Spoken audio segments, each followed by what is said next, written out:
And welcome back. 37 after the hour, time for our Cancer Spotlight this morning. Dr. Lowry, thank you for coming in and joining us today. Thank you for having me. So, skin cancer, and we were talking about this just a little bit ago because those UV rays are very tricky. Very much so, and I think especially as you mentioned before the segment, the UV rays come through even on cloudy days. Wow. And I think this time of year when the sun's more intense, longer out, we have to be really careful about what we're being exposed to. And we were even talking about sometimes you don't think about you're driving your car, you think that, well, I've got that little window in between there and that does nothing.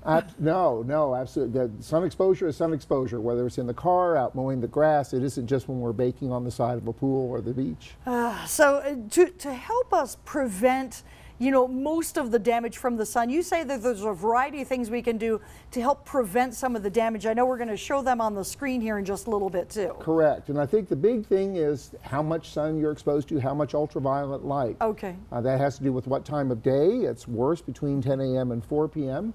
It has to do with what you're wearing or not wearing, clothing that covers sun-exposed areas, a hat especially, remembering the scalp and the face and the nose, sunscreen. That famous high school speech, wear sunscreen, the one thing you can tell people to do that makes a difference. Sure.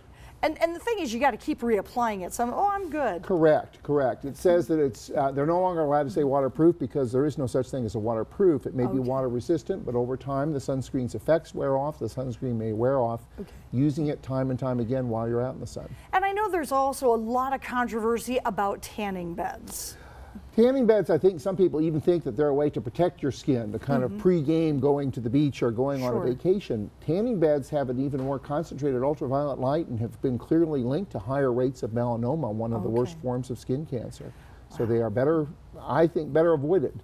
It's not a question of taking a lot of sun, it's a question of minimizing the sun and certainly minimizing the tanning bed. And when we're talking about tans, it was interesting because nowadays it goes back and forth. Sometimes you want to have a nice tan, other times it's like, really it's not cool.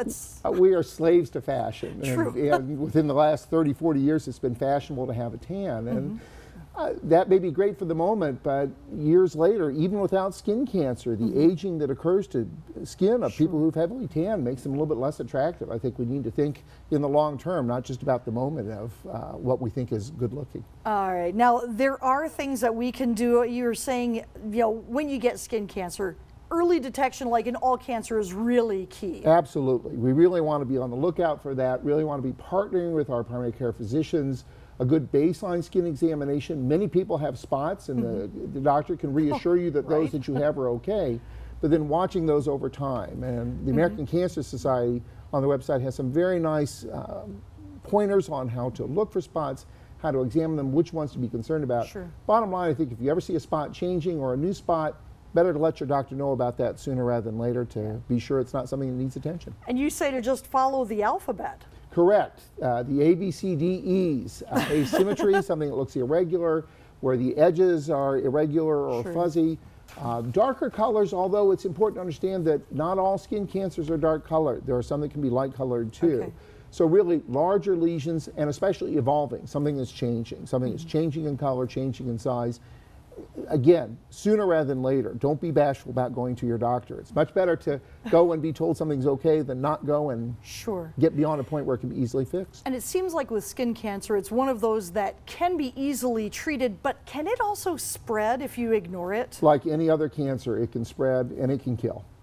People die of skin cancer. Skin cancer is, because of our sun exposure, the fastest rising form of cancer in the United States right now. And sadly, way too many people come in at a point where not as much can be done. And I think there's exciting things happening in cancer. There are exciting new treatments, but the best treatment is not to need treatment in the first place. And it's something you definitely have to be careful about. Absolutely. Right. I want to thank you so much for giving us, the inside scoop on skin cancer and letting us know, better to take care of it now. Absolutely. All right. Thank you again. Thank you, Becky.